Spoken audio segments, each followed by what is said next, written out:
We're gonna do some more in command stream today. Development of summoning, control, and transformation spell curving from level 1 to 9 using the D&D 5e game mechanic system. This is a mass combat guild and kingdom system that's designed for use with 5e mechanic rules using combat.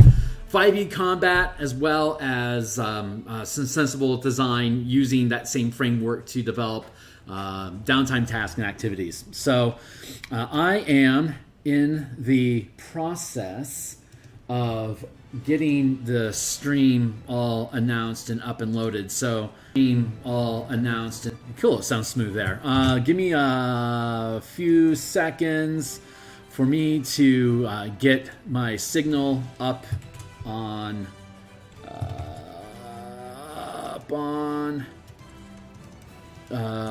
Twitter as well as my Discords. You can check in the link down below. I'm just going to take a minute here to punch through this stuff. So if you are interested in my work, you can check the description down below. The playtest content all this stuff is loaded into is in the Patreon notification link down below. You don't have to be a patron to benefit from the content being playtested, but it is far from the final draft. The final draft of it is going to be on DMsGuild, which is I've got a link down below for a lot of the DMsGuild stuff that I do, and if you check into that, you'll notice that all my preview work is always 100% visible. You can read the entire documents of the work that I do before you decide that you want to support me, and hopefully that's good reason for you guys to support me.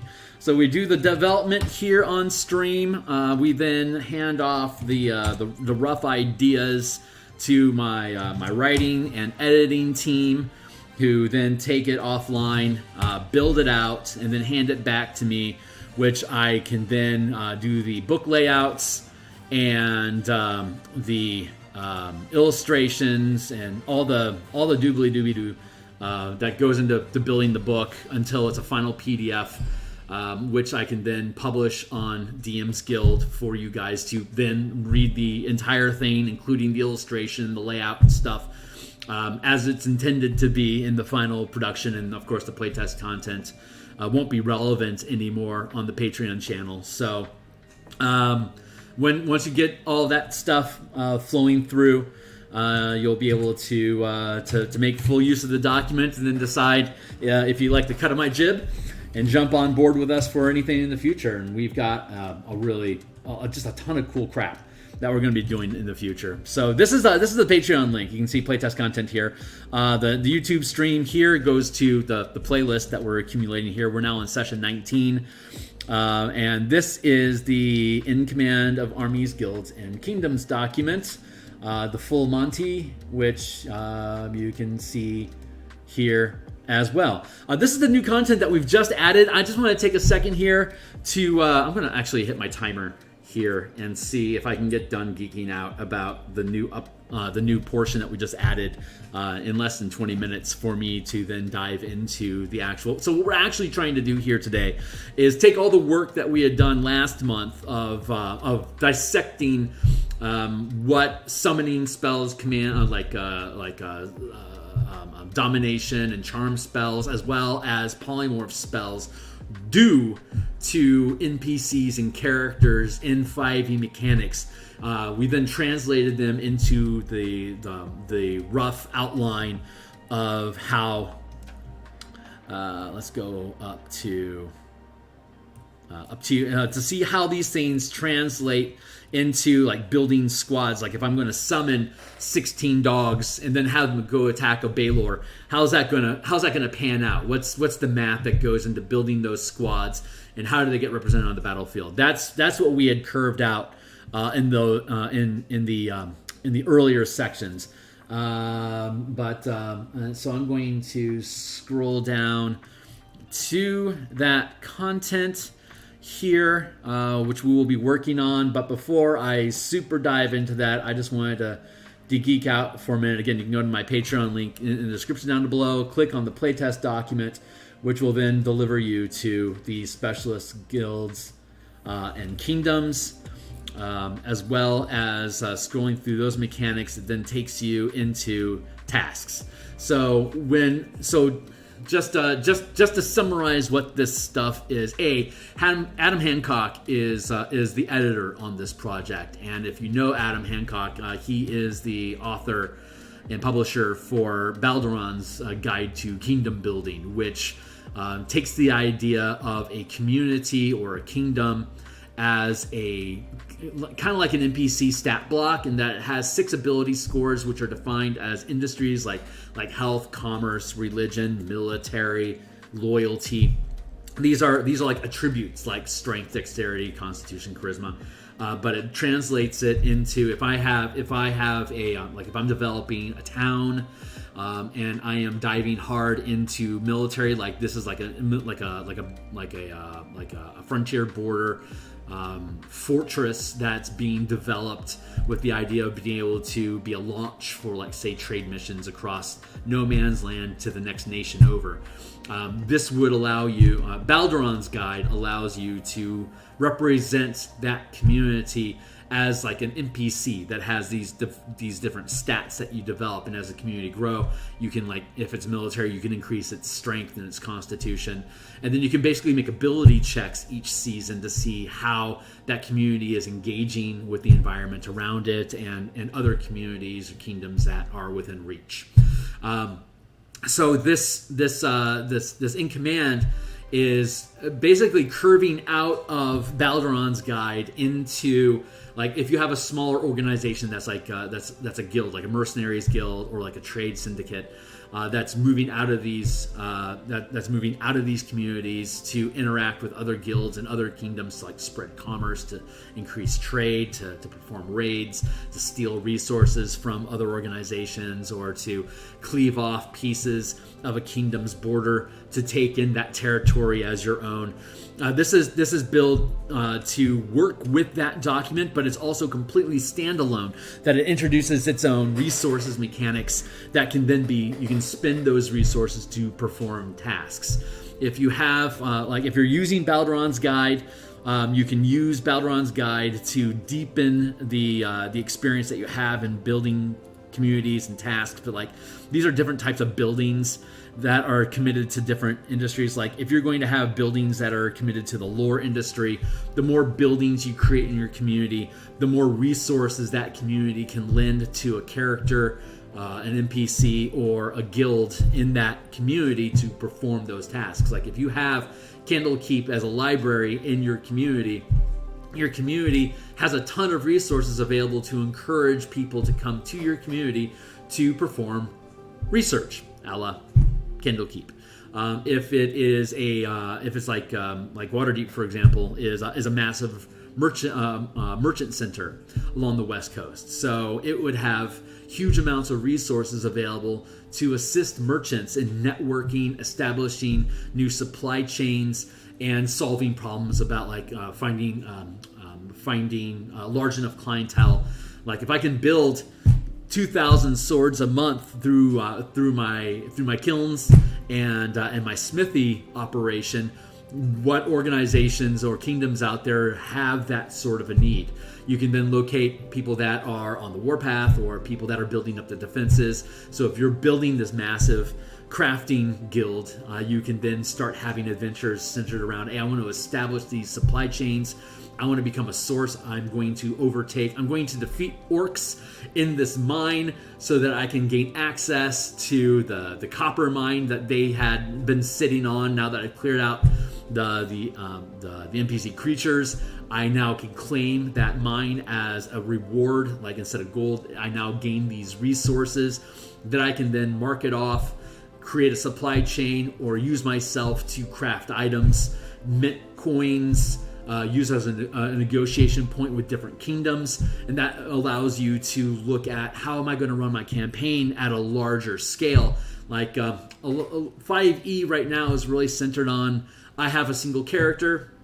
Maybe I'm going to want to develop their background, their personal beliefs, their interests, and experience the campaign world through that specific person's focus, their point of view, and as a player, I am going to depict my character with the personality that they've been given and have them adapt over time in the campaign. But a different style of play that is popular in like in Ironsworn and maybe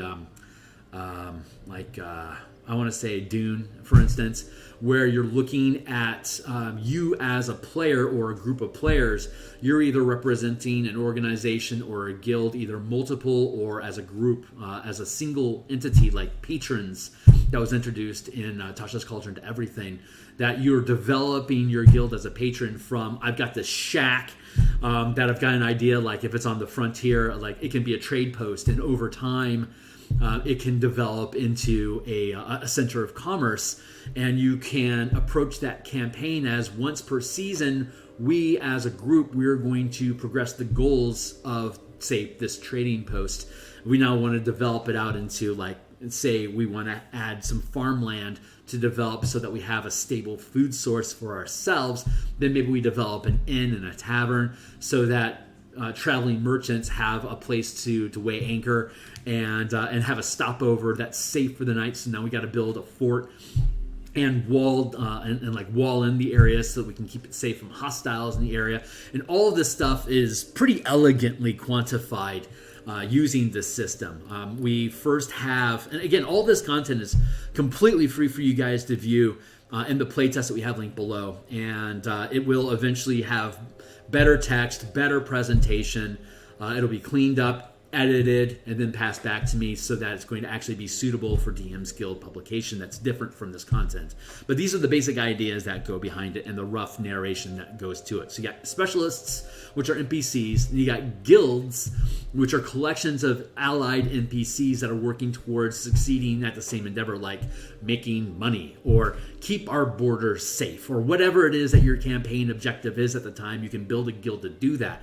And then kingdoms are like a specialized form of guilds, which are locations that are building structures and resources for specialists and guilds to then, as I said earlier, use that location as a resource hub to make it easier for them to perform their tasks. You may be a great blacksmith, but if you don't have a kiln or whatever it is that blacksmiths use, if you don't have a smithy shop in the middle of the woods, it doesn't matter if you can make a great longsword, because you don't have the resources to do it. So kingdoms provide those resources, as well as pursuing their own goals of like maintaining an army, sending those armies out on reconnaissance to maintain a border. If you find that there's NPC threats along that borderline, you can either, as characters, as commanding this town, task units in squads and armies detailed above to go attack those forces or engage with them, or you can send specialists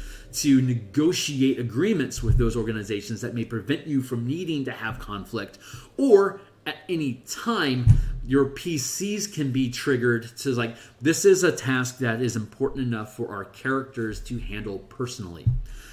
Just as another quick aside, I've ran PvP campaigns in the past that were scaling from level 18 to level 9 to level 3. So inside of the campaign, there were 3 tiers of player characters. This high level stuff where they were going off and fighting demons. This mid-range where they were actively trying to promote and build their fortress in a community.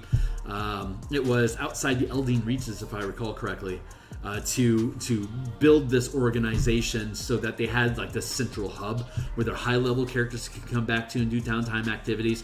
So, and then you had the low-level, third-level characters that were doing like mutt tasks for the organization. Like, we need you to go out and secure this this supply chain, like this merchant caravan route that's going to connect our fortress to, I don't know, whatever local community already had access to larger resources. And so we had this 3-tier approach where it was, what do we want to prioritize the most right now? Do we want to do epic tier stuff with our 18th level characters? Or are we more interested in building our organization and our fortress region at 10th level? Or are we interested in doing low-level stuff that are like low-level tasks that we can send these characters out on? And we would decide, what do we want to narrate through right now? And that's where we would focus our characters, and we would sideline the other 3 pieces of it until that task was complete. And then we would switch gears and go into one of the other tiers. So we were always pushing these multiple parties at the same time, with the same players having these character pools, and you could swap out characters and bring new ones in. So it was a really dynamic set, and it was all built around, we're trying to make this environment of safety so that we can build as a community. So that was a lot of fun, and that was like 10 years ago, and I've really been sitting on that idea of how much fun it was in 3.5 to run that narrative. So what can we? So I'm trying to. This whole book is about bringing in that narrative and codifying all of that with smooth mechanics that basically are the same for combat, maintaining resources inside of a community or a kingdom, and then to be able to actually curve it into what Balduran's Kingdom Builder does as well. So all these things are designed to work together, and you can use as much or as little of any of them as you want as your campaign needs. But these are deep dives that you can do into stuff. The current campaign that I'm looking at starting up is everyone has a 6th level character, and you can recruit new characters to come into the fold to have as a pool of resources. But each season, you're deciding what is your organization, either a guild or a kingdom, what goals you have as an organization, and which specific task inside of that organization do you want as players to narrate through as an adventure. Like if you're supposed to be negotiating with orcs, maybe this season something goes wrong with the negotiation team, or your characters specifically are negotiating with that orc tribe to gain secure hold of that copper mine that they're sitting on top of. So you can decide what your organization wants to do as a whole.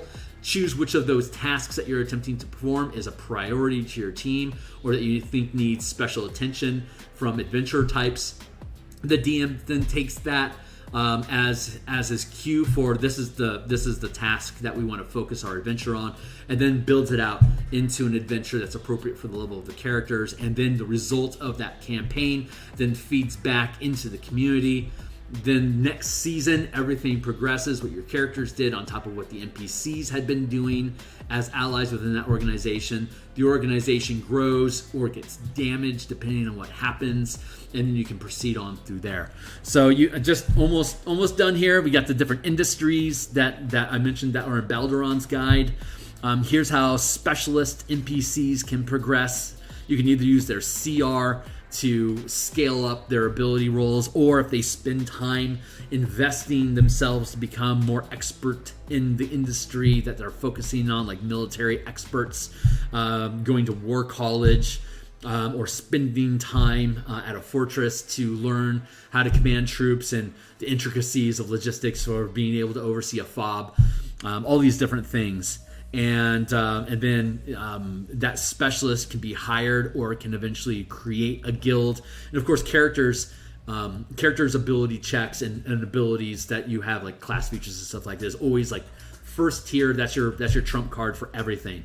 If your characters are coming in to do stuff, it's all going to be like on the per round, per day, with long rests, short rests, using your resources, and the exploration, social, combat, and shenanigan pillars of adventure to have your characters do whatever they need to do to help the organization as a whole.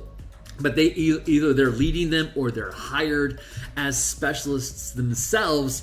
You could be running across NPC like assassin specialists, or combat commander specialists, or spellcaster specialists, big bad evil guys, and their lieutenants become these specialists in your game while they're commanding these NPC minion allies that they're commanding as either squads of combat against you on the battlefield at the 5-foot scale, 50-foot scale, or even 5-mile scale. Or you can just zoom them into just being background people that are leading these organizations that your team has to basically navigate through. If I tear apart this Thieves Guild, who was funding that Thieves Guild that's now pissed off at my adventuring team, that's now going to start throwing specialist assassins at you at the appropriate CR, to challenge your teams, and it just feeds into itself. It provides a lot of really cool narrative tools for a DM to kind of geek out in the background with building organizations that have access to different resources, and you can start painting this narrative where, well, if you are a low-level team that's been hired to guard this merchant caravan that's going through the wilderness, and you end up succeeding at getting that merchant caravan to the other side, and you did some adventure stuff. What was it that attacked you along the way? Where are they coming from? What resources made those why did those goblins attack your merchant caravan in the first place? Now the DM can sit in the back. It's like, well, that's probably a second rank organization or a community of goblins. There might be like 400 goblins in that community. They have the ability to throw at any time 20 goblins in any given raid. Even if that raid fails, they can write it off as just the cost of doing business. But if they're able to hit a second rank convoy, they'll be able to replenish their resources and end up profiting from it. All that stuff is pretty elegantly curved out inside of this system. The kingdom, like I admit, like the guilds are how much, like here's the different bonuses they have to achieve tasks. Here how many resources they have. Here's how many of those resources it costs to perform a task at different ranks. And then you got the kingdoms, which we talked about, which was being a location that has resources that guilds can borrow to be able to perform tasks more easily or have more resources available to perform those tasks. And then the actual tasks themselves that we get into, which are basically just like downtime activities in the DMG, Xanathar's Guard to Everything, Salt Marsh, and Tasha's Cauldron of Everything, where players are performing these downtime tasks. You're almost guaranteed to succeed at them, but it's just whatever the die rolls are about what kind of complications come up. That can be adventure hooks. This works on that same theme, but if you're relegating tasks to NPCs or your organization, then you can be making those die rolls to see how successful your efforts are based on the difficulty of the task is and the DC, and depending on what like your specialist's rank is going to determine what kind of bonuses they have. Like if you have a 1/8 CR blacksmith who happens to have 17 years in the industry of becoming a legendary blacksmith at 5th rank, he's going to have a +11 on his die roll to do that. One example I like to use is like an Androsphinx, which in the as far as like a sage is concerned would be a 5th ranked sage, because just sphinxes know everything, just kind of as a racial feature. So it's automatically going to have like a +11 in +11 in one resource, +9 in another resource, +7 in another resource, +2 in another resource, +1 in industry, not resource. But like it can have this loadout of like, you want to go talk to the Sphinx because it knows everything in lore about, say, building magic items. So if you want to build a magic item and you need the formula to create a sun sword, then you can go to the Sphinx and ask the Sphinx, hey, how do I build a sun sword? And you can negotiate an offer with that Sphinx to give you that answer. And if you're able to successfully make that roll, maybe the Sphinx is just building a relationship with you where you're giving it resources every month. Or from an adventuring stance, it has a specific task that it wants you to perform as a payment to getting that formula. And once you have it, now great, we can now make sun swords. So you can go down into the tasks and look at crafting items and constructing and going into building. Hey, there's my marker. Build there. And then like creating magic items. Here's your spell rank or the common ranking of it, the general costs for doing so, the amount of time it takes to produce it, and the DC that you would need. Then you can, if you only have like a second rank organization with like a +5 to the roll, then making a legendary magic item is going to be incredibly difficult to achieve. If your character isn't doing it themselves, they can relegate the task, come back when the thing is built. If you're doing a per season thing, a per season campaign, then it only takes 4 seasons for that legendary item to come online for you.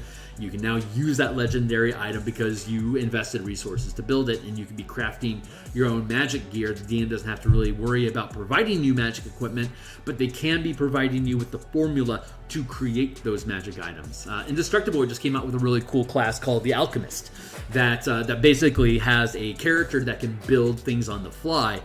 But that character could also go in and start crafting items as an alchemist and build an alchemist shop depending on the value of each item that they have, requiring the rank of an organization to be able to build it without penalties. All this stuff is detailed through here. We got crafting items, espionage, doing surveillance, gathering information, stealing resources or sabotaging different establishments. We go into counter espionage and how to protect yourself from this sort of thing. You can get hired out to perform counter espionage, to discover who's spying on you, to try to feed them bad information or just to stop them from gaining any. There's maintaining lifestyles, which will seem familiar to you from the DMG. All this stuff, what we did was we just took the information that the DMG and Tasha's, etc. provides for us, and we extrapolate out from there. If you've got an army of 500 soldiers and you're in the wilderness and you don't have a supply caravan established that's going to be able to feed you the resources that you need, you're going to have to establish and gain them yourselves.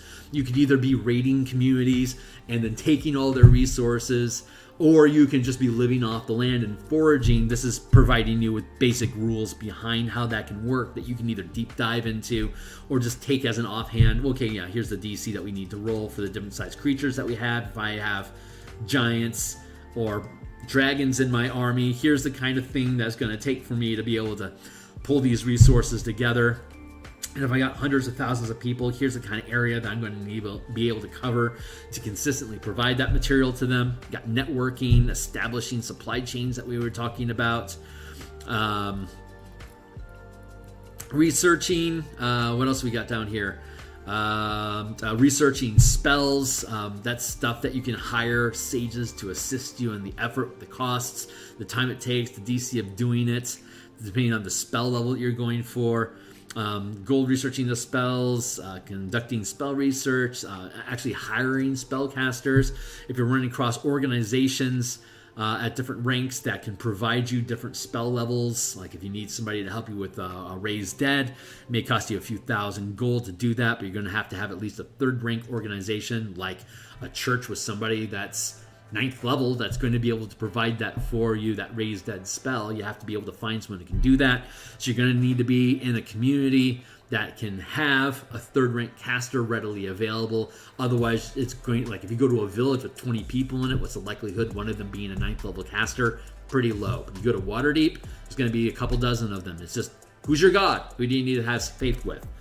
And then there's just some concepts about how do you build, like how do you prioritize tasks in an organization, and how do you improvise just creating tasks on the fly given the tools that we provided for you. That's what we're doing. All this stuff is available for you guys to look at. Check it out. Drop comments. Let me know what you think. I love the feedback. This is all, I mean, you don't need any of this to be able to run a campaign, but some tables love this stuff, and it's honestly, it's great solo stuff for DMs to build out, like how are they going to compare kingdoms, what kind of resources can those kingdoms have, what kind of armies can those kingdoms maintain. And when we get through this thing, we're going to have some examples of like I think we're going to be looking at Xanathar as a Thieves Guild organization. We're going to look at Waterdeep as a city. And I think we're going to do Simic Combine as a world spanning guild, how those things can all work together. So that's what we're building out. Hey man, how you doing? But the actual task at hand right now, as I had alluded to, is actually building out the curve for skill for the summoning. So that is what we are going to work on today. So we're going to where did that go? Describes the amount of, okay, great. So I'm going to pan down here to Appendix A, where we spent those sessions last month building out the curve for breaking down each spell that does summoning for us to be able to see. I'm going to get this out of my way so I can see commentary going on. Thanks for being here. So let's go down here. to start looking at how spells break down. Now you can see here, like we got test for Waterdeep, test for Baldur's Gate, breaking down the different ranks of communities and things that are inside of the communities. That's all stuff that we're working on, and once it works, once we proof it out, we'll be able to load it up for folks. Like if you wanted to break Waterdeep down into kingdoms and guilds, here's your loadout, and you can have these things fighting. Like you can have different churches at different ranks, having like Sohi warriors that are fighting each other, having spell casting at each other as like this mind space war that goes on between churches. Interesting stuff. Guild system for my home. Hey, congratulations! Building out resource mechanics is fun stuff. So. Again, all my stuff is free to view. If you like how this stuff works and it's stuff that you want to use, just make sure you drop comments about me in it into your credits when you're finished with the task. But hopefully a lot of stuff that I built here is good to go for you right out of the box. So, okay, great. So we are building a notepad here, and we are going to start looking at, so there's 3 things that we have, right? We have charm and dominate. That's how you can acquire allies off of the battlefield or in town, by charming them or dominating them to help you. There is summoning, which is like, conjure animal, or also animate dead. Those are examples of summoning. And then there's also polymorph and like animal shapes and stuff like that, which is basically polymorph transforming people. Summoning, creating. So there's I think I don't like most of these development streams. I'm just coming in cold and raw with what we've already found and how can we build that out. So we're going to try to see if there's some sensibilities about building these things. I think we're going to start with charm. So charm is temporary temp allies and permanent allies, perm allies. So temporary allies is like I charm, like friends, like I temporarily trick you into giving me, into letting me buy, the front door, but you're going to be pissed off at me later on, all the way up through, maybe like something like even a Geas can be temporary depending on how long it lasts. Versus permanent allies, which is I am making them, or planar, like planar binding is you contract with them to have them long term, or like wish and stuff like that. Animate dead also counts here because you're creating things that are permanent. So that seems to be a smart place to start. And then summoning has concentration stuff as well as permanent allies. That is also temp allies and perm allies. And then polymorph and transformation stuff is most likely going to be temp changes, not likely going to have permanent changes. So I'm thinking this is how these things are going to curve out. I'm going to jump in here and do save as and book creation. Go to command. I'm going to build this out as spell progression ideation 712. There. So that's what we'll call that as. So we're just going to go in here and mince around and see what we can find to see if we can start building some paths, some logical progression on this sort of stuff to see what we can see happening. So let's see. I honestly don't know how productive this is, how interesting it's going to be. This is just me building stuff. This is what we have to go through when we make things, and it's not always exciting content and fun, but as part of the project, it's just showing you the stuff that we go through to make the things happen. So here's our command progression.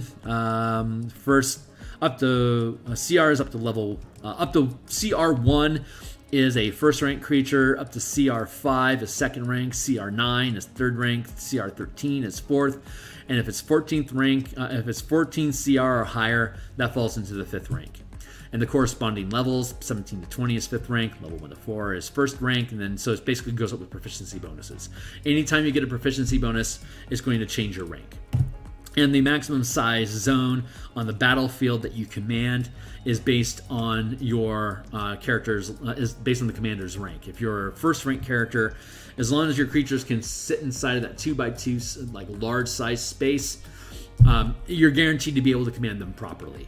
If they're up to a CR1 creature, you can command them without difficulty. If you are trying to command a larger zone or a higher rank creature than your level would allow, then you're going to have to make morale checks every time you issue them a command that requires a die roll. That die roll is not only going to help resolve if the task or the attack is successful, but also that task is dictating, is that creature even obeying you, or is this the last command that you're going to give them before they break free of control and decide, kind of like MCDM's Beast Heart, where there's a chance your animal can go feral on you and attack your team. This is a larger scale. Like if you're commanding 5,000 undead more than your character is supposed to, you're going to have to make morale check, and if you fail, the undead is going to break command and will probably either prioritize attacking its master because vengeance is a bitch, or just attack whatever living creature is closest just to mob them. So that's like a risk that you have working with undead, or a risk that you have working with demons and devils, or oozes, or chaotic giants, or if like you have like a celestial that's lawful and good. If it breaks control, like if you violate the tenets of your planar binding and it's no longer allied with you, it can decide, hey, I'm going back home. I don't have a horse in this race, or it can decide, this is like, here we are in hell fighting the blood war, and it's worth Zariel's time to stick around. So she's going to keep fighting, and maybe one of the fallouts of that is that she kind of gets bloodlusty and ends up getting recruited by Asmodeus instead of you to continue fighting the blood war. Now your team has a reason to have the Baldur's Gate Descent into Avernus campaign. Maybe it was your last character's fault she's there in the first place because you overstepped your bounds and got some angels in trouble in hell, and now maybe the forces of heaven are putting some ultimatums on you. It's like, go fix this, or we're coming after you too. So these are things that you can do in your campaign, but that's the idea that's built behind it. So animal friendship, beast bond. These are spells. Rank 1, CR up to 1, tiny, medium, large. CR2 is up to a CR2 of 5. Triceratops is CR4. It's huge. That's second rank. That's right. I was just breaking down the different critters that we saw that are higher ranks, like brontosauruses, giant apes, crocodiles, T-Rex. All these things sit inside the up to third rank for CR12. So there are no beasts that hit CR12. So everything's going to comfortably be inside of CR1's rank 1, rank 2, rank 3, and there is no rank 4. So Find Familiar is a rank 1 spell. So what are we trying to do here? Right now we're looking at Charm. So animal friends. It doesn't really... Animal Friendship doesn't really...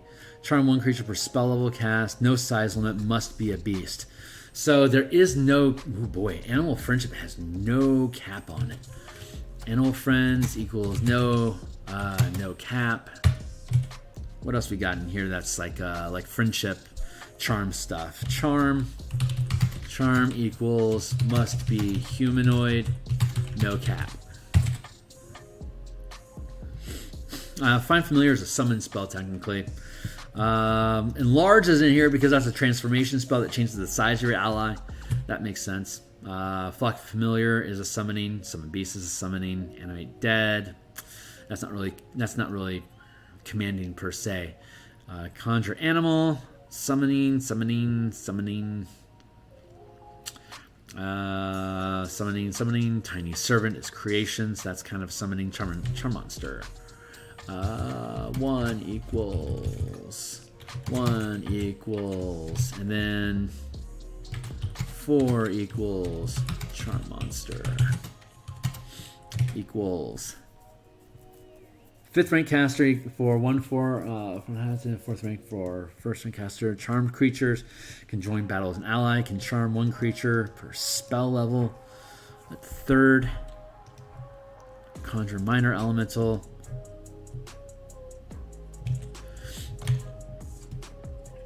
One creature per spell level. So let's go back into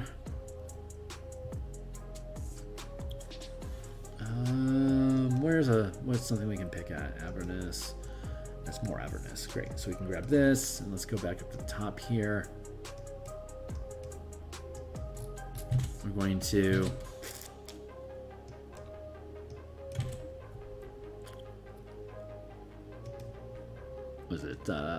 Charm Monster.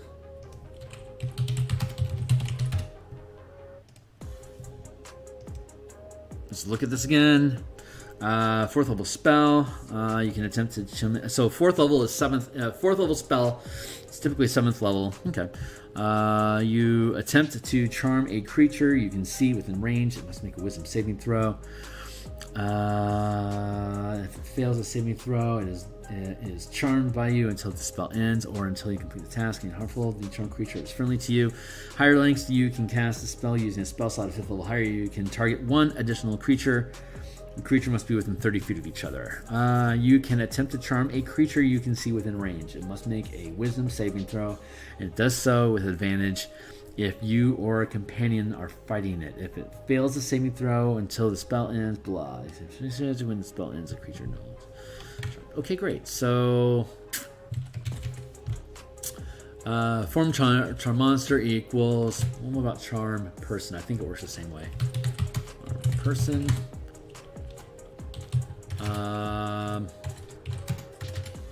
One creature, no cap, concentrate. And charm person. +1 per spell level.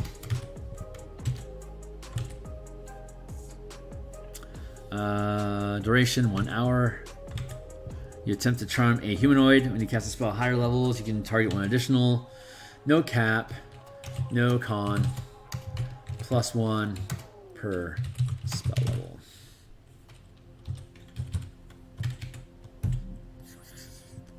Let's see. Conjure, dominate.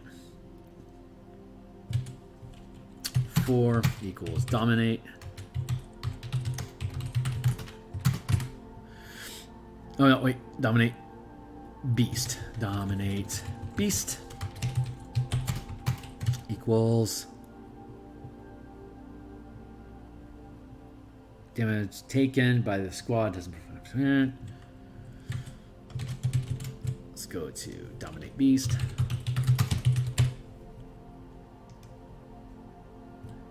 Spell, concentration.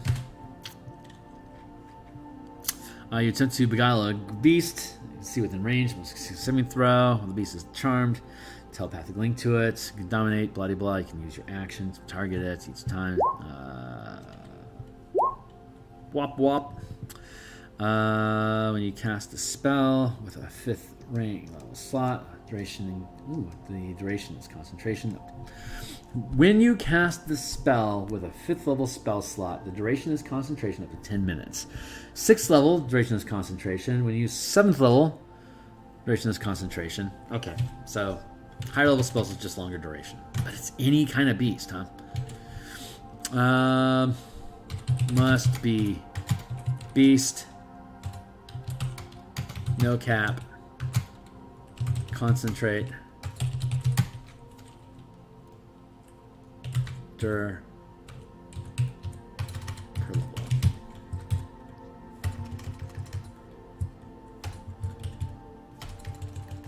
We'll nomenclate it as that. Continuing on.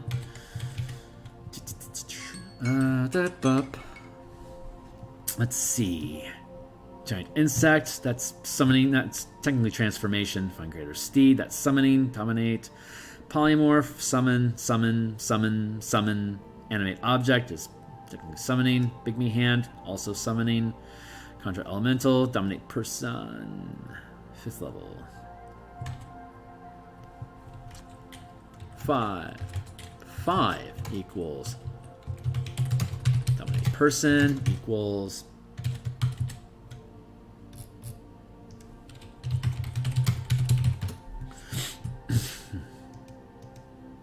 spell.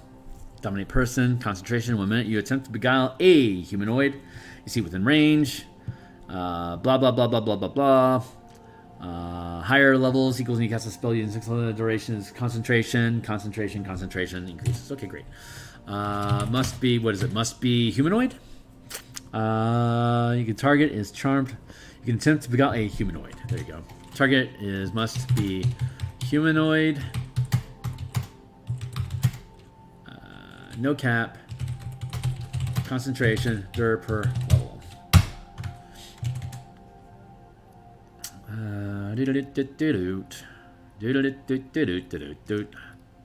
And then create undead, create, conjure, summon.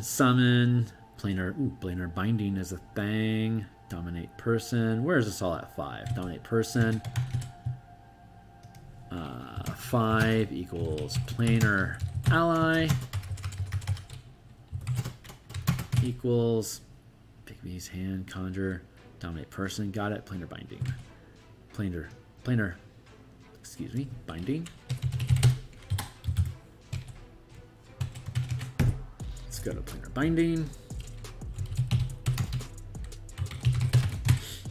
So all these things, non-concentration, concentration. This is the planar. So it goes from first level to 5th level. The first level, there's no concentration, but it has a hard cap duration.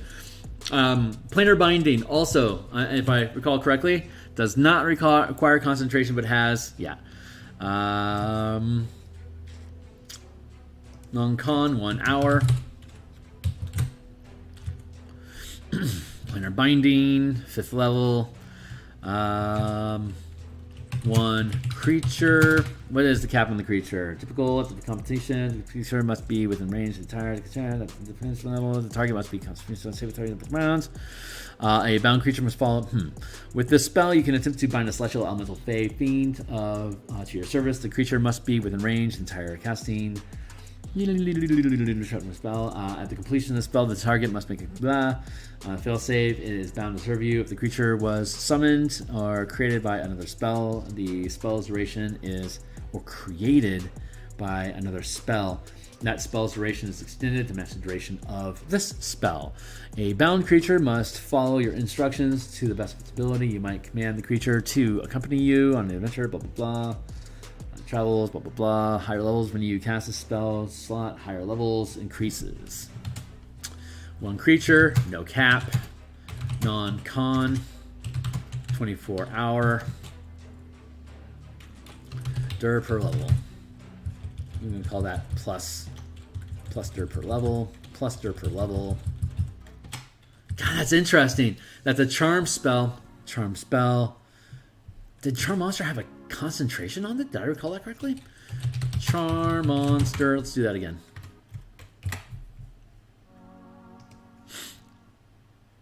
Yeah. No con. No cap. No con. 1 hour. Okay, that's working out. So we're finding a division here between concentration and non-concentration. Pretty happy about that so far. Let's keep moving through here to see what else we can see. Summon celestial. If I missed something, let me know in the comments. But this is a pretty comprehensive list, so we shouldn't have any problems. Planar ally, summon fiend. That's a summoning spell. Conjure celestial, summoning spell. 3rd rank. Create Magan. Simulacrum, these are creations. Animal shapes is transformation. Dominate monster is also 8. So, 8.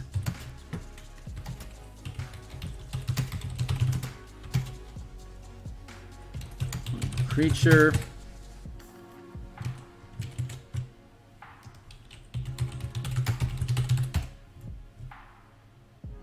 Dominate monster.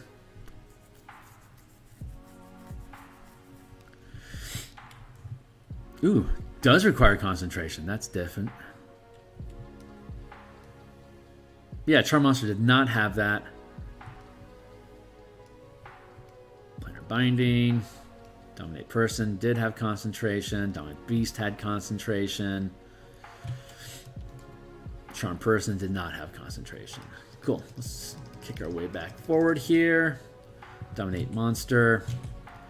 You can attempt to beguile a creature you can see within range. It must succeed in Wisdom saving throw, dehydration. If you blah blah blah. Playing existence, you can action each time when you cast a spell. Concentration remains concentration. Okay, cool. So one creature, no cap. Concentration. Concentrate.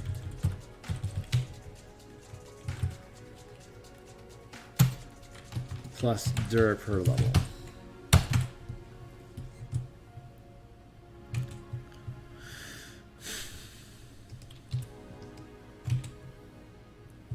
And anything at 9th level? I think there's Mass.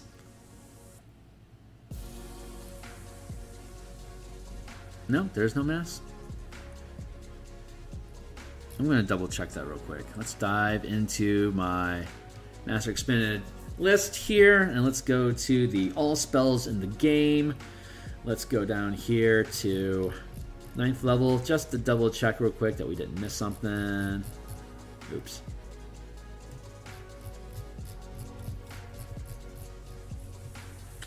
If you want this spreadsheet, it's part of the purchased download in the bundle I have down below. There's literally every class with all the spells in the game that I have translated here into the color mana paradigm, but it's also just a useful resource. If you're an MCG enthusiast, you should have this, honestly. True Polymorph, True Resurrection, Time Stop, Shape Change, Psychic Scream, Power Word, Meteor Swarm, Involuntary Imprisonment, Force Cage, Astral, Blade of Disaster. Okay, cool. So, looks like all that's... Okay, great. So this is all, as far as I can tell. Let me know if I'm wrong. Let me know if I missed something. But as far as I can tell, these are all the Charm and Dominate spells that officially exist inside the game. So let's look at how can we break this down. We've got Dominate spells, which allow you to directly you can either issue a verbal command, which we already know from the command mechanics that you can issue a verbal command to have something do something, and then as long as you are in this command zone, like shoulder to shoulder with the allies that you're commanding, you can use your bonus action and your actions or attacks per round to have your squad or army take additional actions, whether they're to a limited extent movement or making attacks using special abilities, blah blah blah. If you're not in squad with them, if they're like over there someplace, it's like, hey, you yeets over there, do this thing. They can go do that on their own, but it's not part of your action economy. You can just command them to do the thing, and they do the thing, make their movement, have their reactions, and either continue pursuing that action or wait for a new command depending on how the spell works, like create undead, animate object, conjure animals, blah. However, its action economy normally works. So I got the charm. Planar Binding is not a Dominate, so I think I need to separate these things into Charm and Dominate. I don't think I saw Geas in this list. That might be something that we really need to have in here. So let's look at Geas.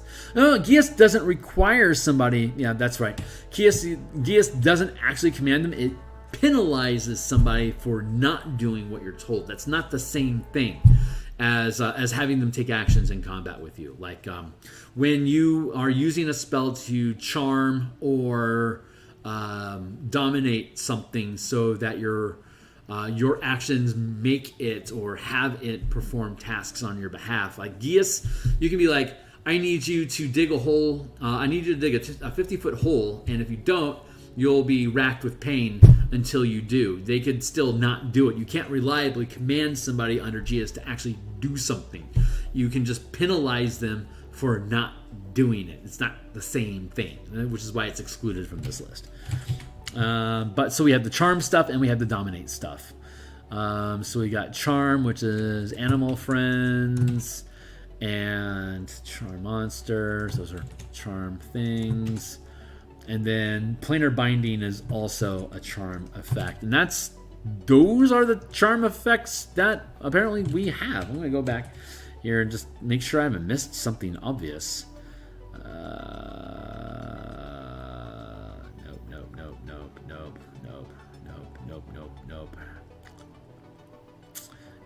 Nope. There is sequester, but I think sequester is... I don't think sequester qualifies. Hold on, let me double check. Sequester.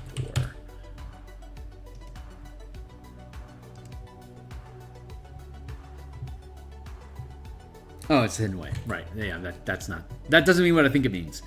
Powered, pain, plane shift, force cage, mirage arcana, figure of death, etherealness, dreams, draconic, delayed, crown, conjure, create. Nope. True scene, wall, tensor, transfer. That doesn't really count as transformation thing. Soul, scatter, program, primordial, planar ally. Got that. I got planar ally on here, right? Planar binding, but not. Where's my planar ally? Dude. My dude, where are you at? Planar ally. There it is. Planar ally is what, 6th level? So yeah, got to get that in there. Planar ally. Weird. Planar binding. 6 equals planar. Oh wait, planar ally may be a summoning spell. Anyway, but let's double check just to make sure we have our business straight. Planar. I'm pretty sure that's a summoning spell, not a binding spell. You beseech another at the entity sends a celestial, and the creature appears as under no compulsion to behave in any particular way. You can ask the creature to perform a service in exchange or payment, but it isn't obliged to do so. The requested task could range from a simple blah payment blah as a rule of thumb blah. Okay, great. Well, that starts a conversation with you, but it doesn't actually require it. So what you would do is you would perform planar ally inside of a magic circle and then use planar binding to get them to actually do what you want them to do instead of making it a suggestion, which is why we don't have it listed in the spells, because planar ally does not provide suitable. Because it's not under any compulsion to behave in any particular way. So that means it's not actually under your command. As a rule of thumb, task measures in minutes requiring a payment with 100 gold pieces per minute. Task measuring in hours, 1,000, and task measured in days. 10,000 DMs can adjust these payment values. Blah after the creature completes a task and the agreed upon duration. The service expires. The creature returns to its home plane, and there's no particular curve there. So yeah, that it is correct for me to leave that off. It's not actually a command spell of any sort. Create undead. That's summoning. Book the earth. Bury, arcane gate. As summoning. Tree stride. Teleportation circle. Swift quiver. Steel strike. Scrying. Planar binding. And brings us back to dope. Great. Okay, great. So that was proper. So those are the 4 charm spells. Well treated, sticks around.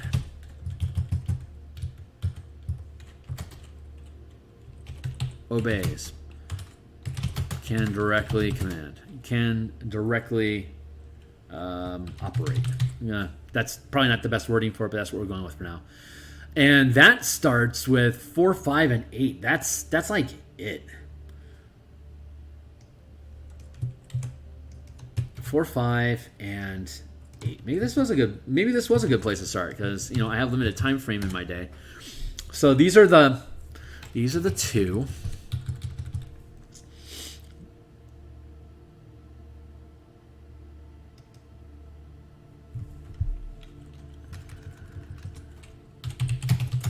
Must be beast. No cap. It's animal friendship. I don't think that was a duration. Animal friendship. Spell typo. Animal friendship spell typo.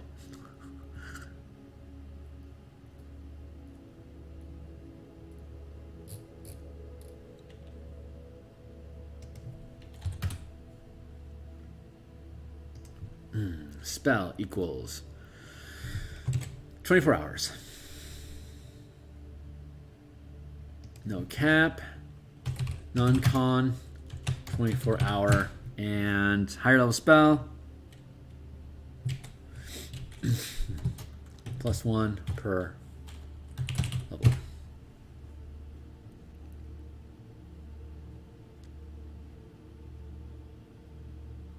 Okay.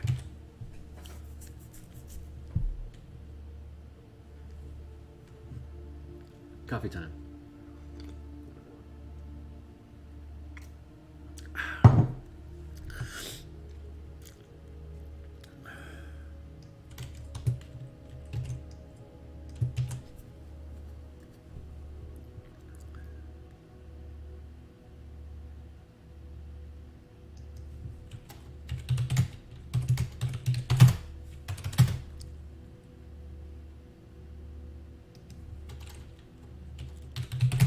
Must be beast.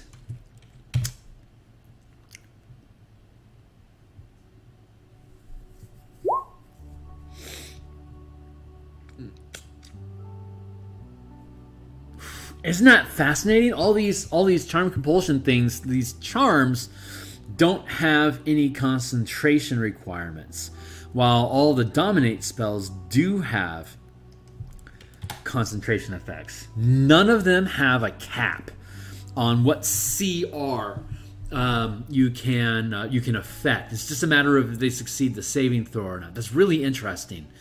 So as long for the charm stuff, as long as you're sticking to the agreements and the tenets of the spell, and in the case of planar binding, the agreement, the thing is going to do for you. +1 per level, +1 per level. Duration. Charm.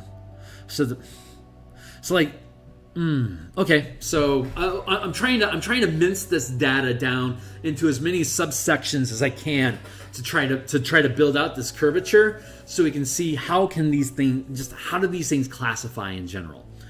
So Animal Friends has a 24-hour duration, but increases the number that are affected per level, while the Planar Binding has a 24-hour duration, but increases its duration by level. So all those little whip whops that you hear, that's the I'm probably gonna have to end up killing that off. That is Eberron playtest content that I've got going up for Thursday. I built the Roll20, and that's my team interacting with die rolls and all the bloody blah to make things go. So I should probably mute that somehow, but whatever. Anyway, causation. If it continues, then I'll kill it off. But charm, dominate. So charm get to dominate. So dominate's 4, 5, and 8. One must be beast, must be humanoid.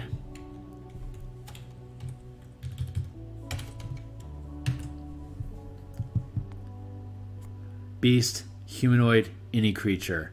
Beast, humanoid, any creature. Right now, I'm just trying to let my mind find patterns. So this is just me staring at it and clicking at stuff, trying to see where the patterns are, to see where they get revealed. That's like how the Descent, like last Friday we did the Descent into Avernus, building things out and then looking for the patterns. That's what we do. So if we can find a pattern, we can then extrapolate off of it. Beasts, humanoids, any creature. Beasts, humanoids, any. So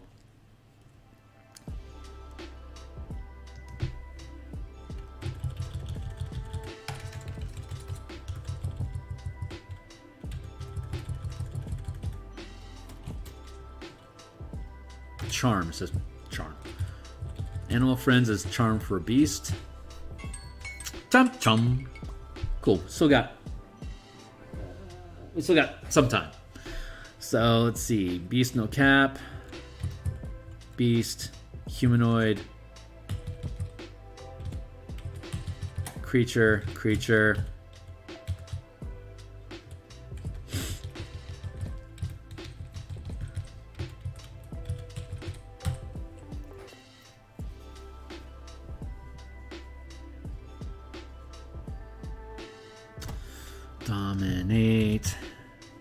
Dominate, dominate. Beast, person, monster.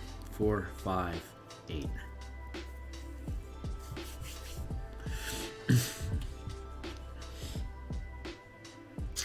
Monster. Beast. Creature. Creature is humanoid.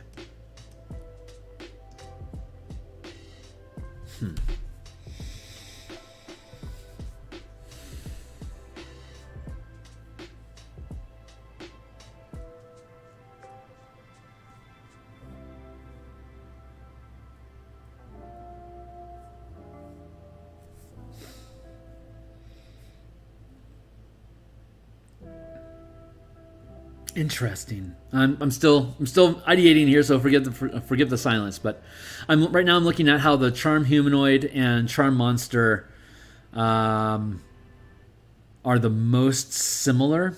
Charm monster doesn't matter what the creature is.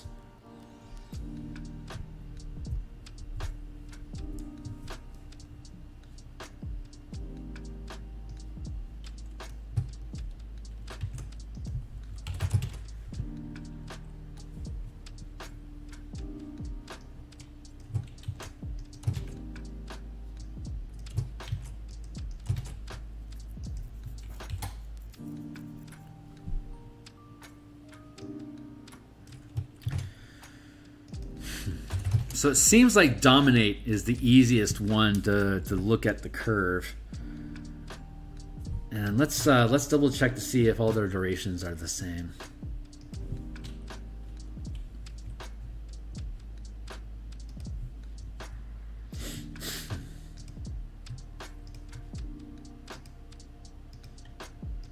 Just rewinding back through. Dominate is 1 hour.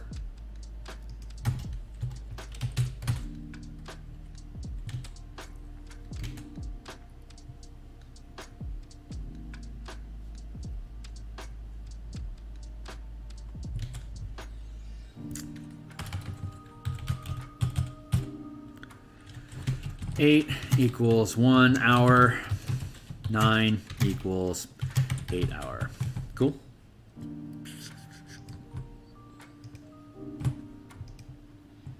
And we're winding back through, just looking for stuff. Dominate person, 1 minute. 5 equals 1 minute. And then higher levels. 6 equals 10 minute. 7 equals 8 equals 9 equals 1 hour. 8 equals what? 8 hours? Oh, 8th or higher 8 hours. Why doesn't that curve into 24 hours? That's weird. Huh. And then let's go dominate beast.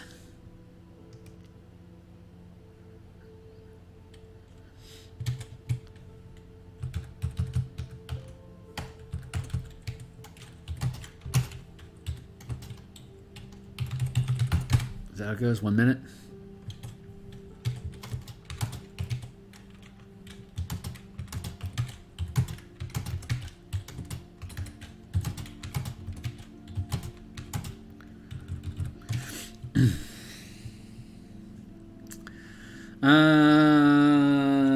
Fifth level equals 10 minutes.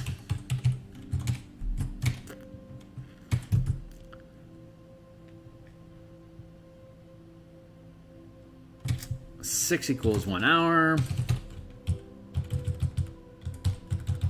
7 what equals 8 hours?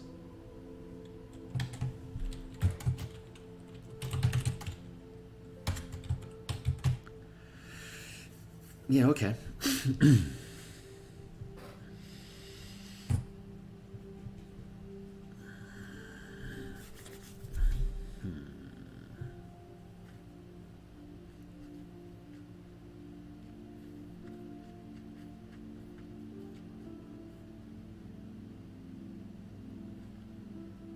Three levels higher, person to monster. 3 levels higher, person to monster. 4 levels higher, beast to monster.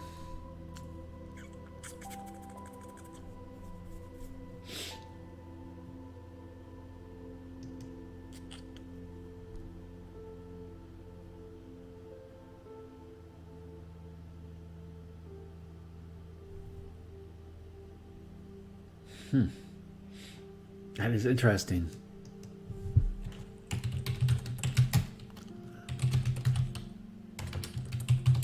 Tonic progression.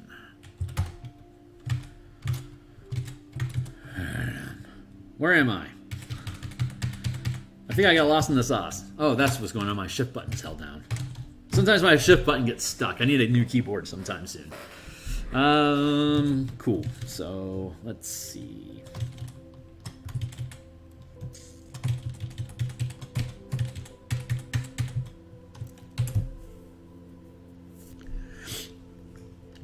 Beast, humanoid, creature.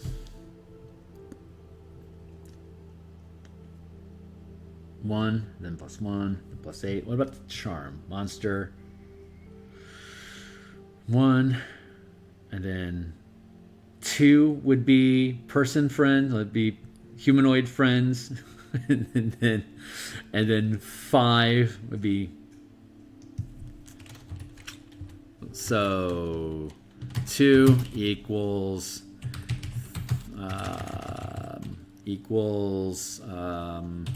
humanoids.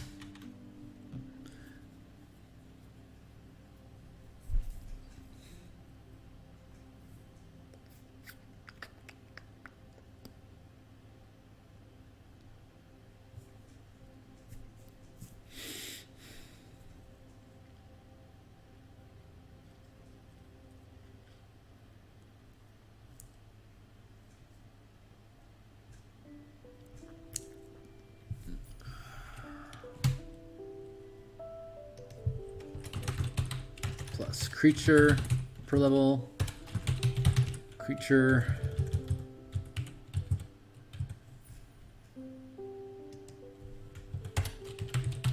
Plus creature per level. Duration. Okay.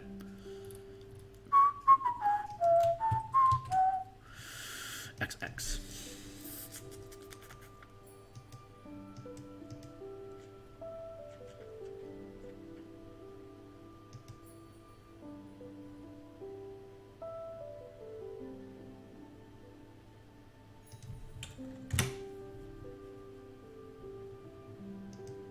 Six 1 hour, 7 1 hour, 8 1 hour. 1 minute, 1 minute. Hour, 10 minutes, 1 minute. So if you deconstructed this, that would take this down to 7 is 10, 6 is 1. So you could theoretically have a 6th level spell, Dominate Monster, which would last only 1 minute.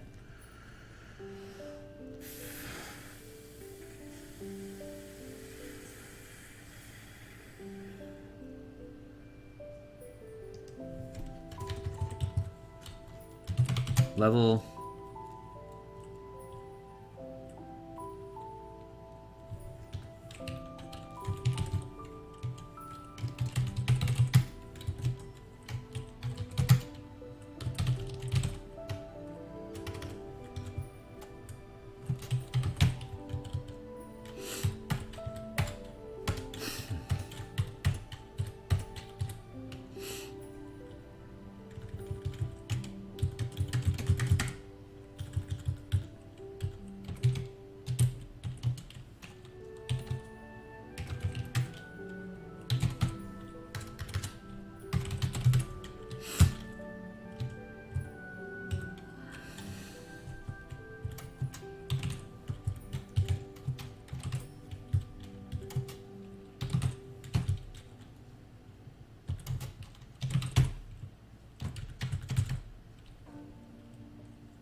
Well, I guess that's concise enough.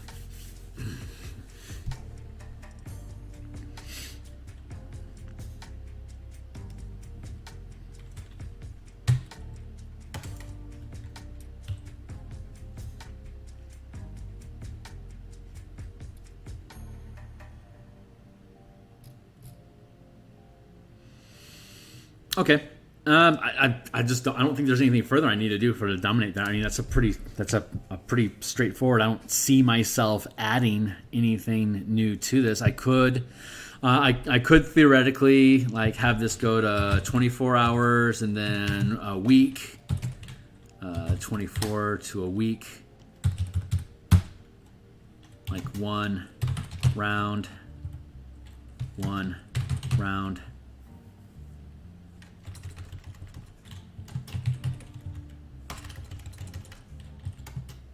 Yeah, one round. That's the best way to put that.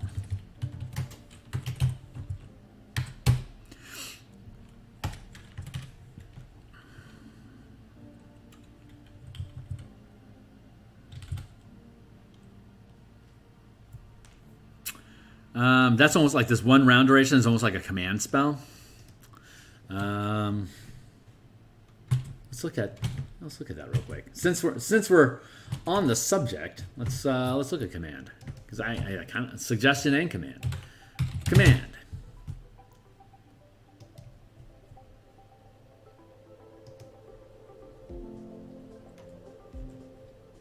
And then suggestion.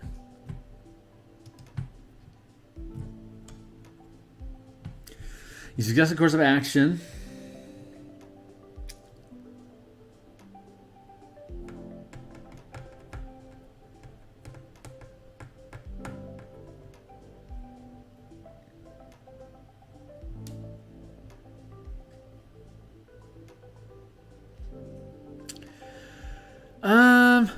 That does kind of qualify, doesn't it? Because there's suggestion and there's mass suggestion. I guess those kind of qualify. Oh god, it's concentration based even.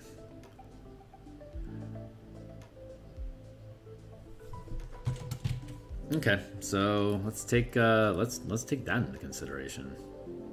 Mass suggestion. Hey, great, I have those.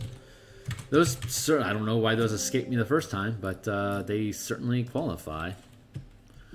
Charm, dominate, charm, and then there's suggestion. Mass suggestion 6.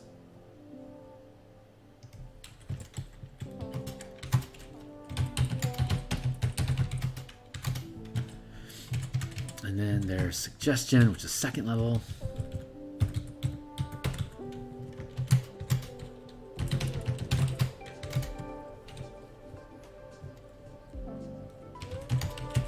One creature.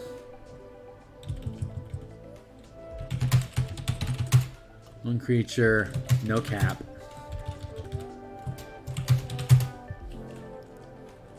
Con 8 hours.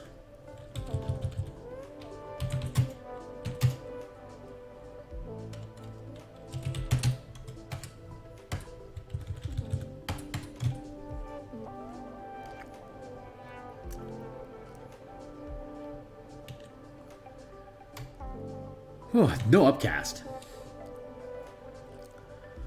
And then let's go back to mass suggestion. Just the spy on that real quick. 24 hours. Non-con.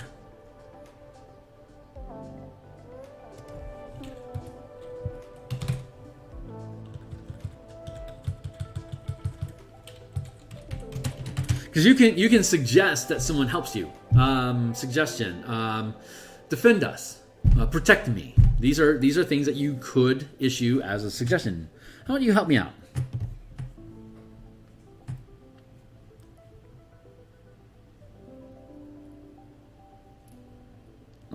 You suggest a course of action. Magically influence up to 12 creatures.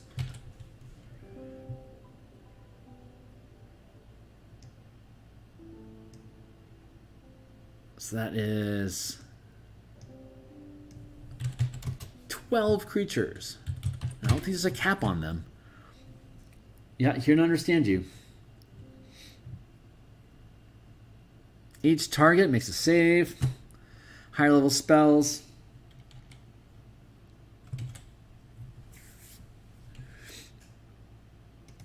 And it's plus dir per level.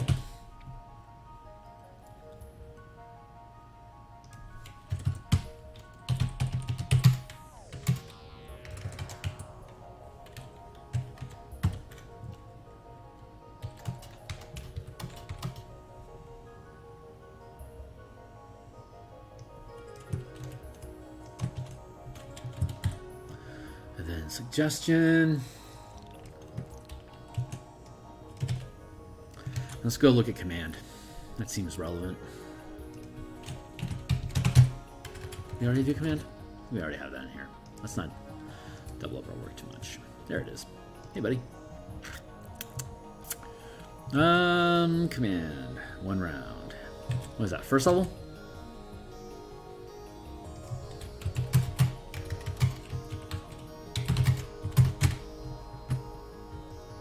Creature. 1 creature, no cap.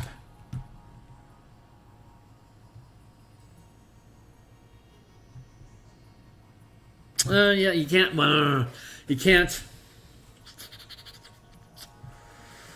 Command does not really qualify. Suggestion does because it has a long duration. So you can trigger that thing and have someone helping your team, like join our squad. Like, here's a suggestion. Why don't you join our squad for today's adventure? What a great idea. Save failed. Come along, sing a song. Hit save there. Mass suggestion. Command. So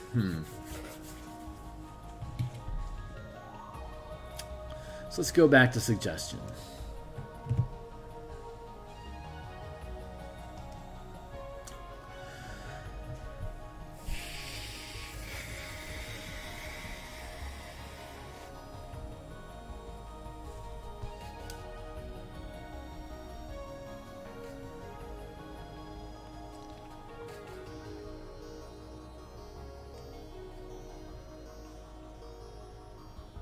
Give a warhorse to the first beggar she meets. If the condition isn't met before the spell expires, the activity isn't performed. If you or any of your companions damage the target, the spell. If you or any of your companions damage the target, the spell ends. Let's go to Charm.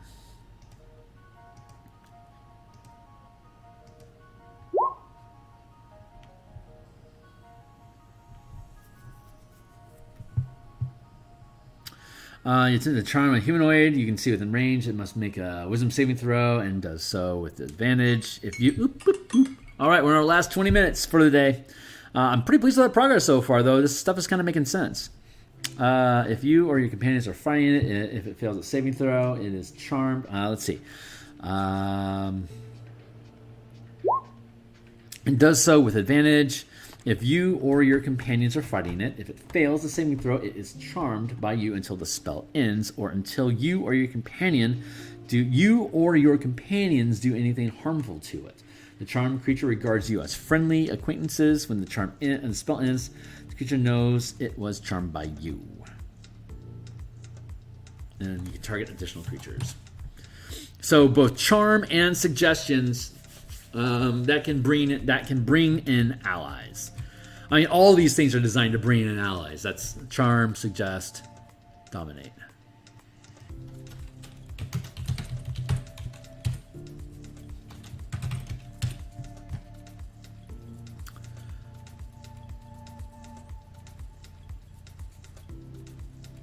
Base cap. Charm 1 person, 1 per level. Concentration, no upcast. No per level.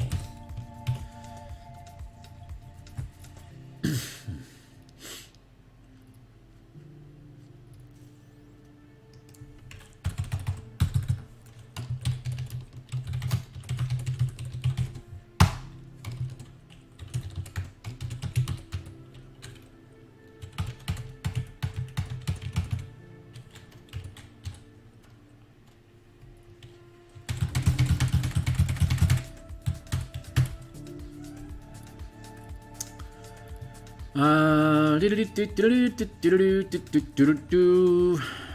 creature, 12 creatures. Right on, dude. Dominate progression, suggestion.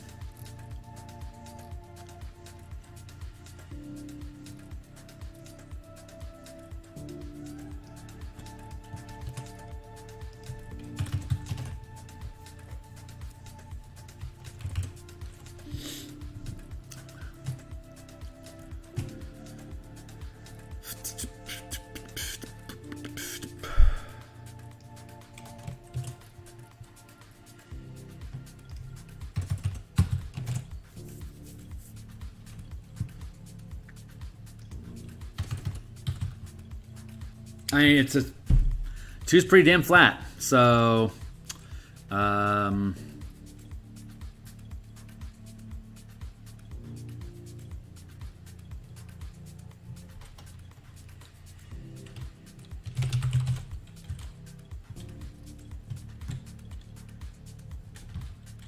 8 hours.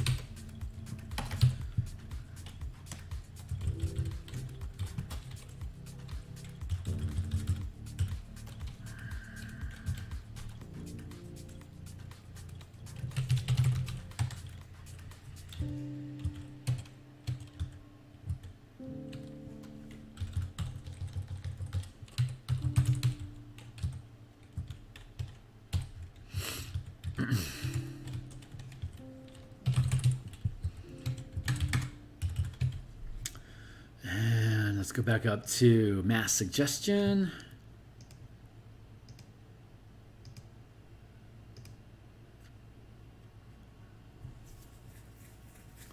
This is one person. Oh, Jesus, 8 hours and it's concentration. Oh, mass concentration. Mass suggestion equals no concentration. Jeez, 8 hours of concentration. That is ridiculous.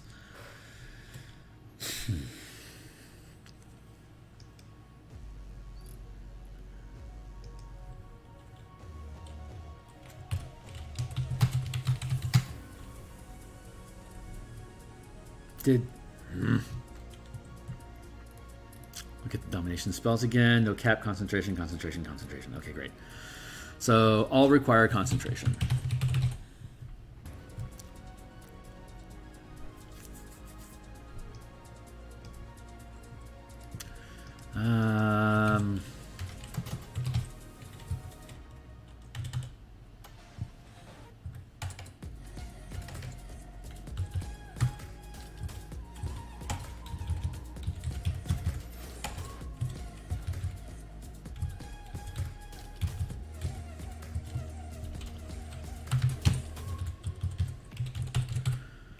Concentrate, yes.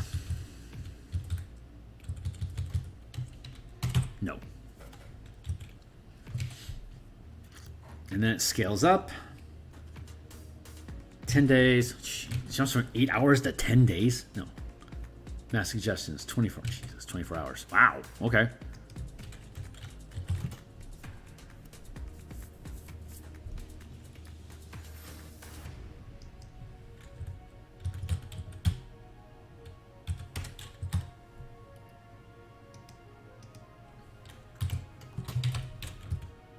Seventh is 10 day, 30 day.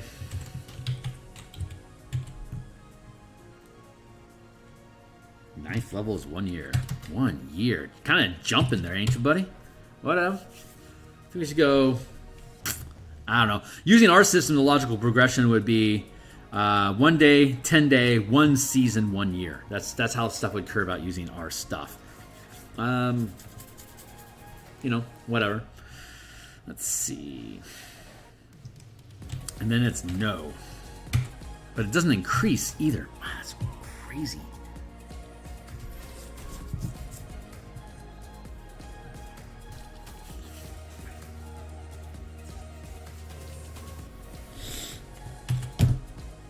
That's a big jump. Boy, that's a big jump.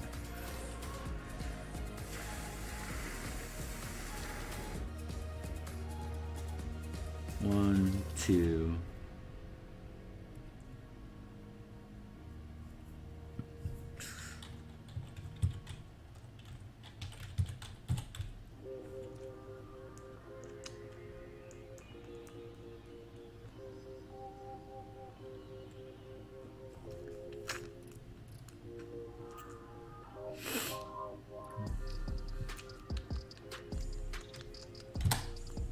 What a weird curve. 12, 12, 12.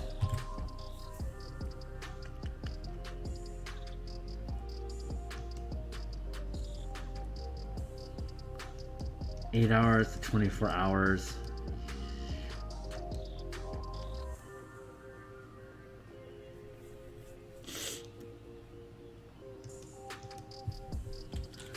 It's also 8 hours to 1 hour. Yeah.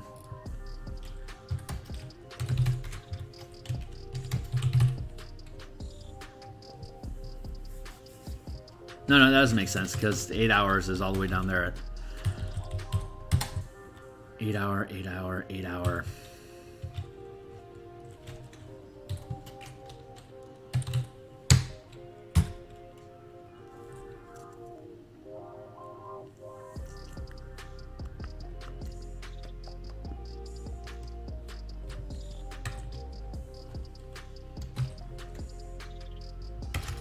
At somewhere this transitions from 8 hours for concentration to 8 hours for not concentration. We don't have a lot of good examples here of how things would curve from concentration to not concentration. Suggestion, and that's what we're working on right now. Because these all have con, charm, person. Those are non-concentrations.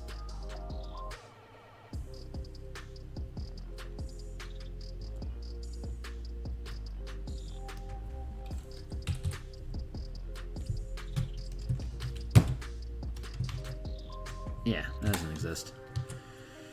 Dominate progression.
We'll call it any for the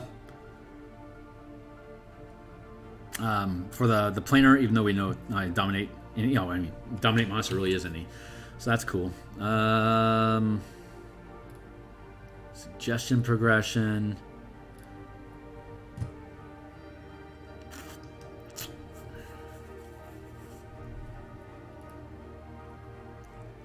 Animal friends and planar allies don't really fall into that same curve.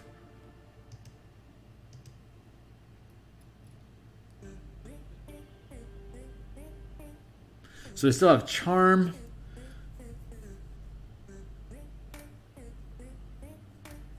Planar binding doesn't really charm something though. It's like its own thing.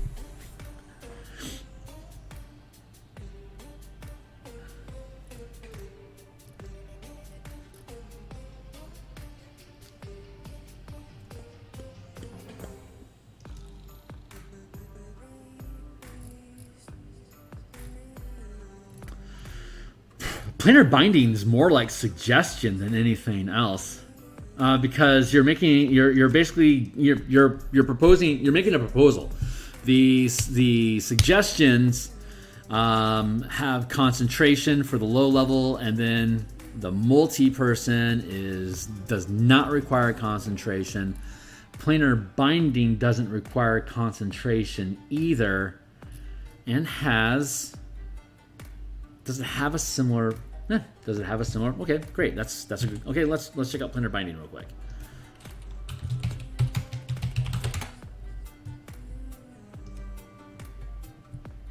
Fifth level, 1 creature, 1 hour, 1 creature, 24 hours.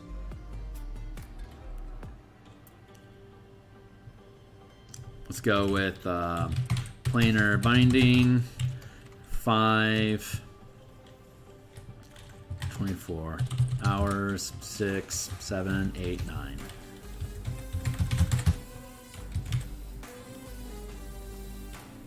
$10 days. Wait.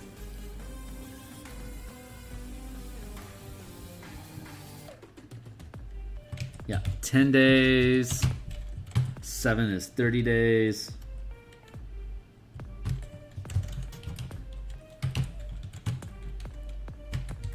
$180 days. Jeez, where's your consistency, crew? A year.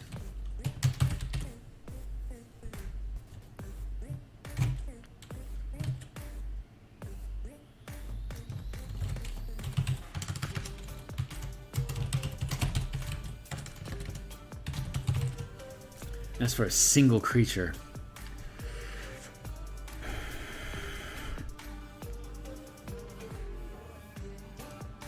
That's a payment that you have to perform.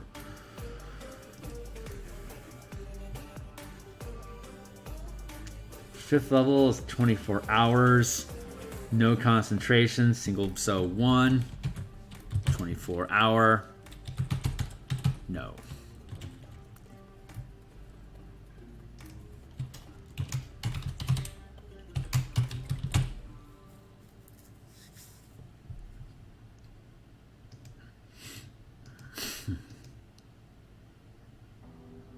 Eight to 24.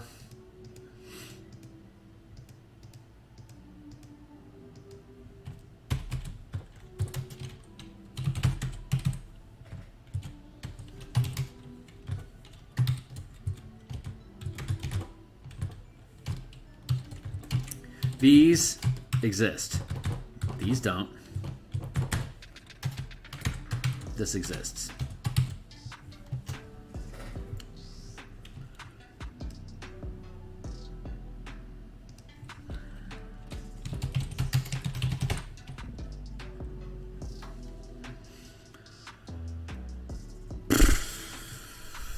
So we go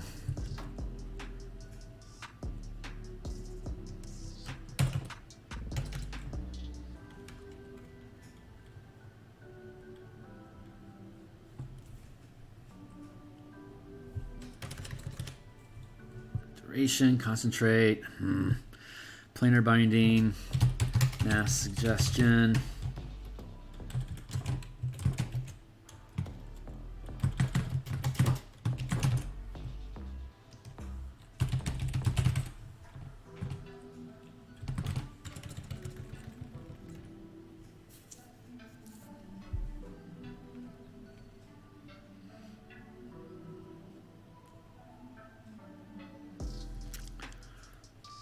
So that's technically correct. And then charm.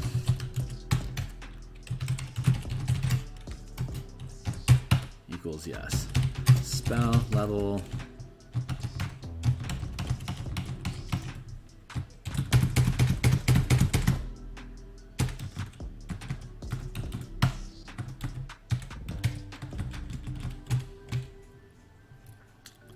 What we got going on for charm?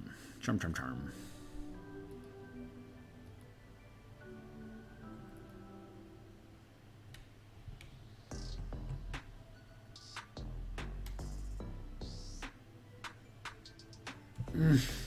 I guess planar binding is kind of like charm. I don't know. It's kind of like that bastard kid in between.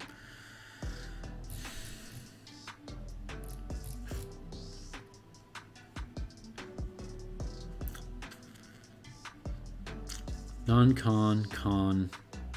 Non-con, non-con, non-con, non-con.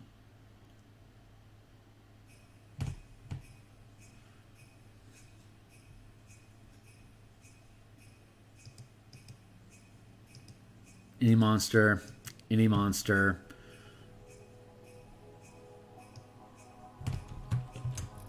All right, let's go down here.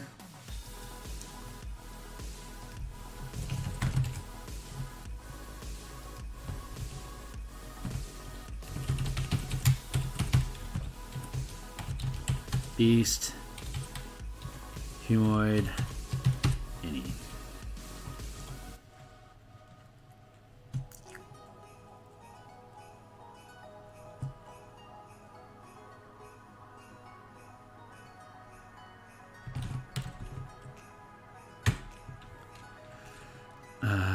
Number, dir, number, dir, number.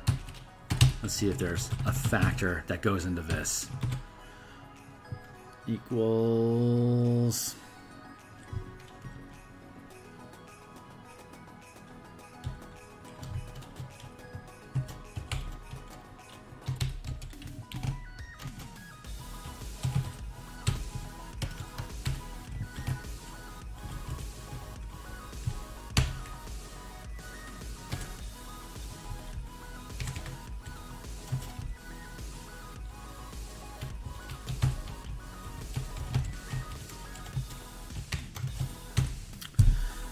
That hanky jump, man. +1 per level.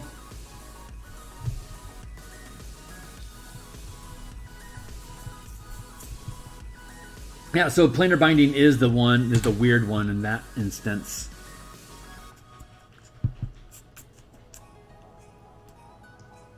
I guess planar binding is kind of like its own thing.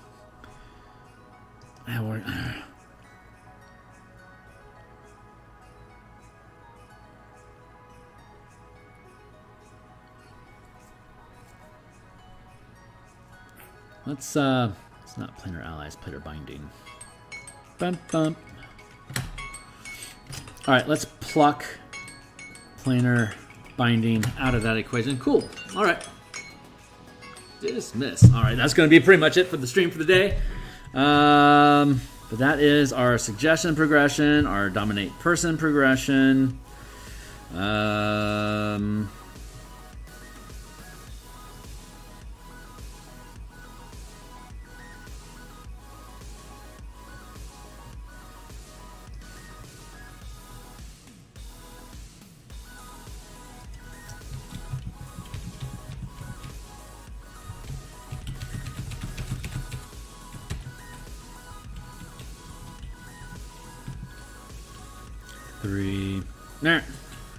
Three, 4, 5, 6, 7, 8, 9.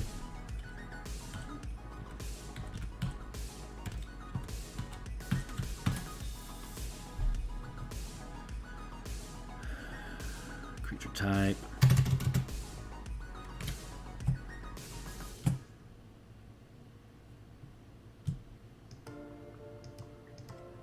How does that work?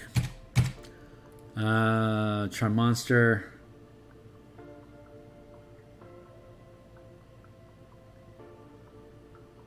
No cap, no con, no con, no con.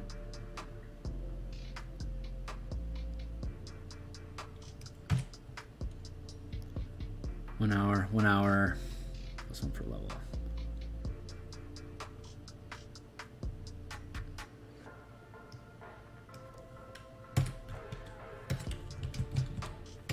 Is that right? 7.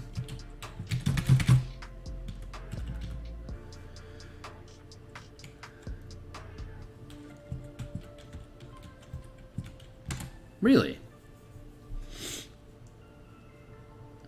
I guess so.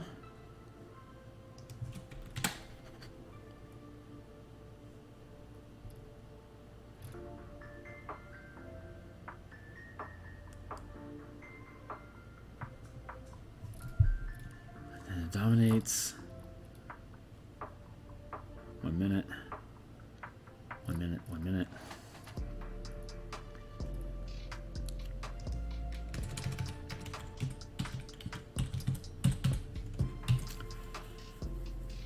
Okay, well, I mean, that's how these things curve out right now. So I didn't say I would be successful at building a unified curve through all the spells. I said we were going to explore and develop them.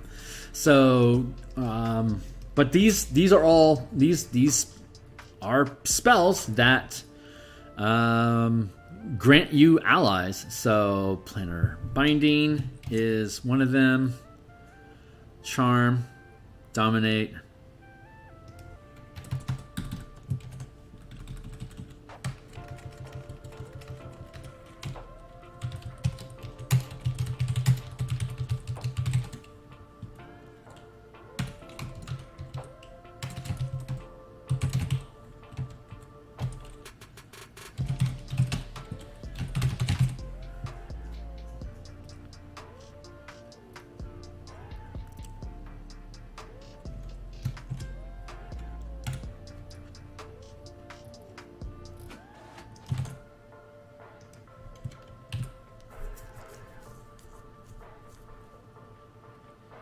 Suggestion progression, dominate progression, planar binding progression, which belongs here. -1, +1.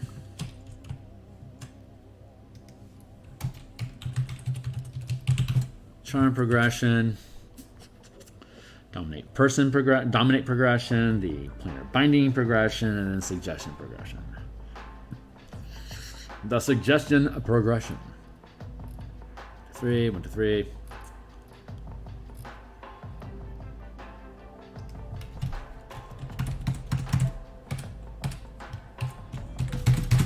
All right, well, this is where we're at. So, I mean, this is a successful breakdown of how these things work, and they could be of any. I mean, these things can be pretty much anything they want. Beast, humanoid, any.